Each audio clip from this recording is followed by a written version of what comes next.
அனைவருக்கும் வணக்கம். நான் அருப்புக்கோட்டை அண்ணாமலையார் ஜோதிட நிலையத்திலிருந்து உங்கள் ஆஸ்தான ஜோதிடர் ஜெய்சங்கர் பேசுகிறேன். என்ன பார்க்க போகிறோம் அப்படின்னா, இந்த தமிழ்நாட்டிற்கு ஆளுநர் பதவி தேவையா? சொல்லுங்கள் பாப்பா.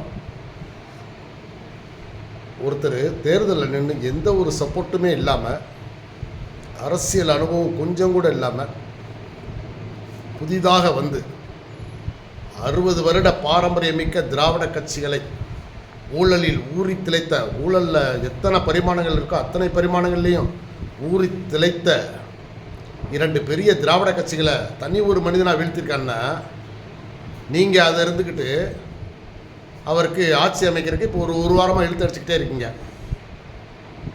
இது என்னங்க நியாயம்? இது என்ன அரசியல் சட்டம்?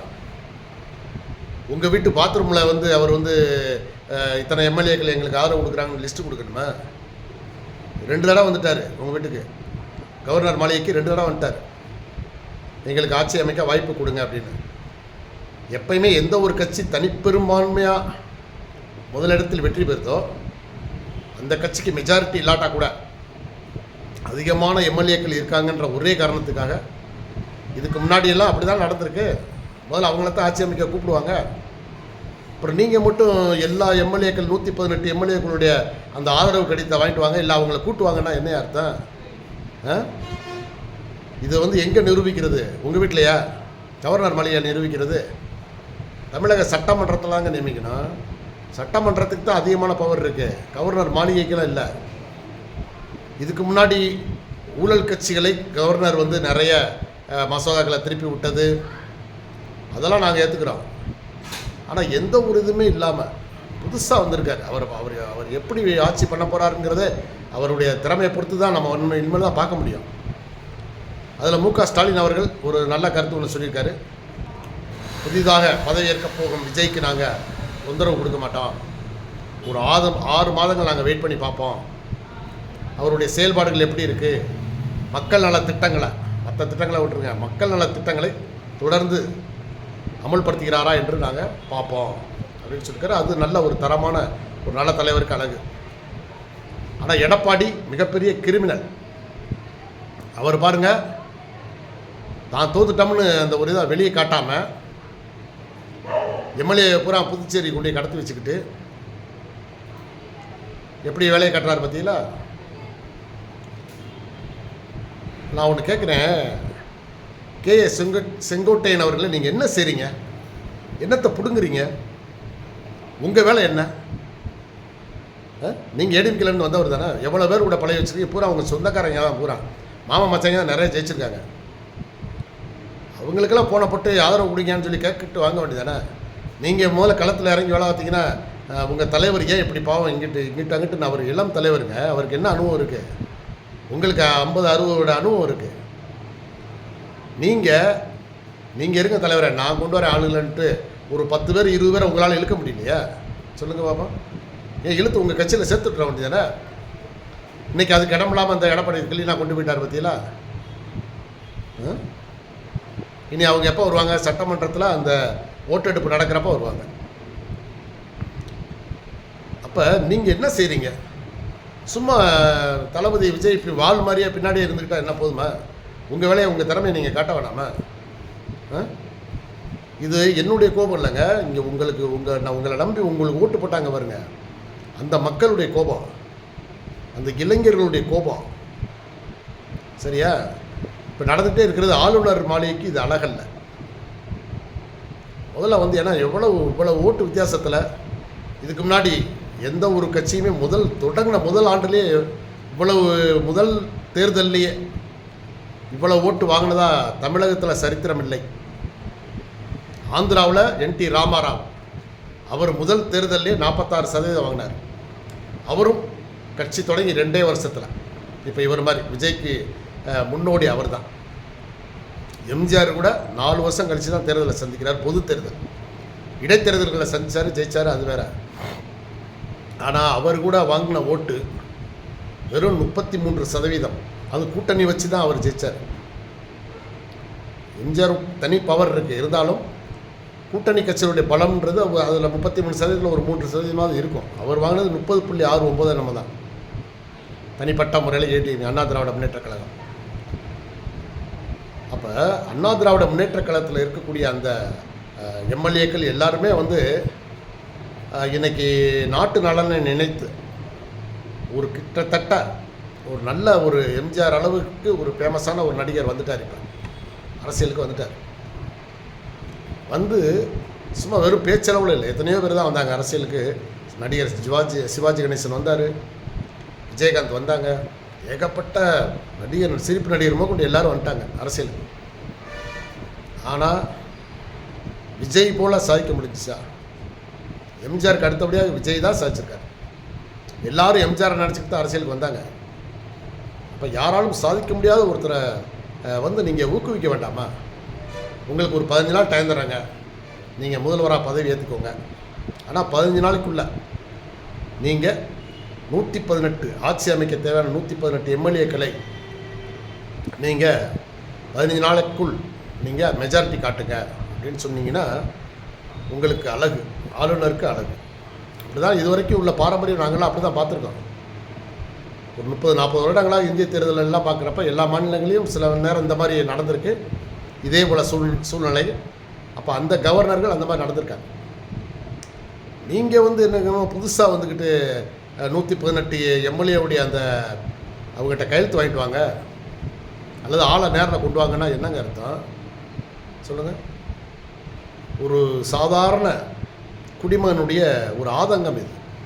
இன்றைக்கி என்கிட்ட ஒருத்தர் பேசுகிறார், அவ்வளவு ஒரு கோபமாக பேசுகிறார். இந்த ஆளுநர் கிழட்டு பயிலுக்கு என்னங்க இந்த மாதிரி அவன் என்னங்க எதுக்குங்க இப்படி பண்ணுறார், நாங்கள் எங்கள் தலைவருக்கு நாங்கள் ஓட்டு போட்டோம் அப்படின்றாங்க. ஏன்னா கிட்டத்தட்ட 35% ஓட்டு வாங்கியிருக்காருங்க கூட்டணி இல்லாமல். இப்போது தேர்தல் நடைமுறைகளில் இப்படி தான் இருக்கணும். யாருன்னே தெரியாத ஆளுகள் கூட ஜெயிச்சு நிறைய வந்திருக்காங்க. ஆனால் இதில் இளைய தளபதி விஜய் அவர்கள் மிக கவனமாக இருக்கணும். உங்கள் எம்எல்ஏக்கள் நிறைய பேர் வந்து இப்போ என்ன செய்கிறாங்க, அவங்களுடைய ஏதாவது பிரச்சனையில் மாட்டிடுறாங்க. இப்போ பாருங்கள், வன்கொடுமை, பாலியல் வன்கொடுமை கேஸில் ஒருத்தரை போடுறாங்க. அப்புறம் ஒருத்தர் வந்து கேக்கு வெட்டுறாரு, கத்தியை வச்சு கேக்கு வெட்டுறாரு. ஸோ இனிமேலாம் இந்த மாதிரி சில்லறைத்தனமான வேலைகளை உங்கள் கட்சிக்காரங்க குறைச்சிக்கணும். அதை நீங்கள் ஸ்ட்ரிக்டாக அறிவுறுத்தணும்.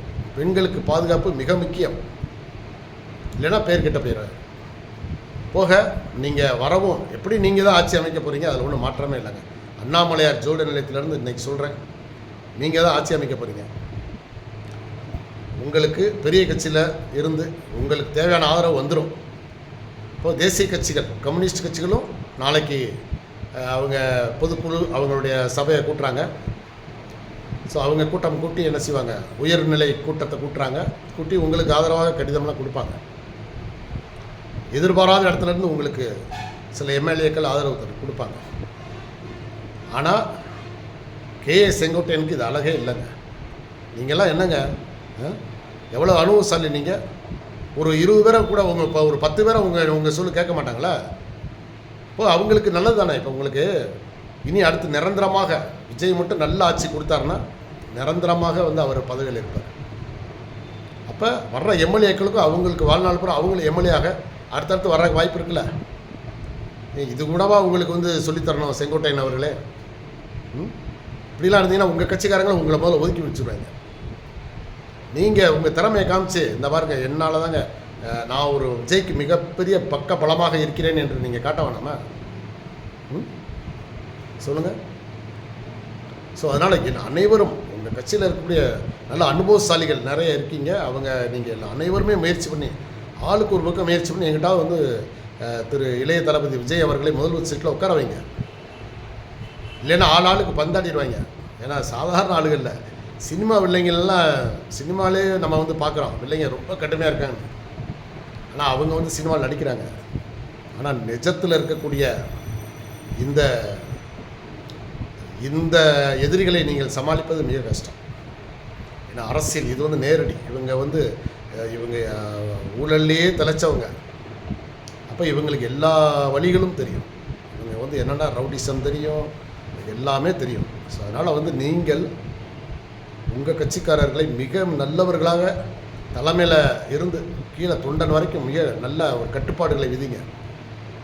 அனாவசியமான தொந்தரவுகள் மக்களுக்கோ அல்லது காவல்துறைக்கோ தேவையில்லாத தொந்தரவுகள் கொடுக்கக்கூடாது. அதே போல் இன்றைக்கி தமிழ்நாட்டில் யாராலும் செய்ய முடியாத ஒரு காரியத்தை நீங்கள் பண்ணீங்கல்ல, இதே போல் இதுவரை திராவிட கட்சிகள் சும்மா வாய் வார்த்தைக்கு வேணால் நாங்கள் டாஸ்மாகை ஒழிப்போம்னு சும்மா தேர்தல் சொல்லுவாங்க. இந்த தேர்தலில் அந்த வார்த்தையவே அவங்க அந்த வாக்குறுதியே கொடுக்கல. இல்லைன்னா ஒரு 1000 கடையை குறைப்பான், ஒரு 5000 கடையை குறைப்போம்னு சொல்லுவாங்க. ஏன்னா இந்த டாஸ்மாகினால் இந்த கடந்த ஒரு 20-30 ஆண்டுகளாக தமிழகம் மிகவும் சீரழிந்து கொண்டிருக்கிறது. டாஸ்மாக்கு அப்போ நீங்கள் படிப்படியாக மாற்று வருமானத்தை உங்களுடைய அரசுக்கு மாற்று வருமானத்தை யோசித்து அதை செயல்படுத்தி படிப்படியாக டாஸ்மாகை குறைத்து காந்தியடிகள் கண்ட கனவு போல், சரிங்களா, குடி இல்லாத மாநிலமாக நமது மாநிலத்தை நீங்கள் மாற்ற வேண்டும். ஏன்னா நிறைய பெண்கள் இன்றைக்கி இதனால் வீட்டில் கணவரால் எந்த பிரயோஜனம் இல்லை, வேலைக்கும் போக மாட்டேங்கிறாங்க, கணவர்கள் போக போதைக்கு அடிமையாடுறாங்க, சம்பாரிச்சிட்டு வர்ற மனைவியை போட்டு அடித்து தொந்தரவு பண்ணுறாங்க. ஸோ நிறைய பெண்கள் விதவைகளான காரணம் இந்த டாஸ்மாக் தான். இப்போது ஆண்களுக்கு கிட்னி ஃபெயிலியர், கல்லீரல் ஃபெயிலியர், மஞ்சக்காமலை, இது எல்லாமே இந்த குடினால தான் வருது. ஸோ அதனால் குடிப்பழக்கத்தை நீங்கள் அடியோடு ஒழிக்கணும் தமிழ்நாட்டில். ஆனால் நிறைய சவால்கள் இருக்குது உங்களுக்கு. இருந்தாலும் முதல்ல நீங்கள் ஆட்சி அமைக்கிறதுக்கு தேவையான பலம் உங்களுக்கு கிடைக்கும். நான் சொன்ன மாதிரி திருவண்ணாமலைக்கு இன்னும் நீங்கள் போங்க, அப்படி இல்லைன்னா உங்களுடைய தந்தையாரை போக சொல்லுங்கள், அப்படி இல்லைன்னா உங்கள் கட்சிக்காரங்க ஒரு 1008 பேர் உங்களுக்காக நீங்கள் ஆட்சி அமைக்க வேண்டி போய் திருவண்ணாமலை போய் மொட்டை போட சொல்லுங்கள்.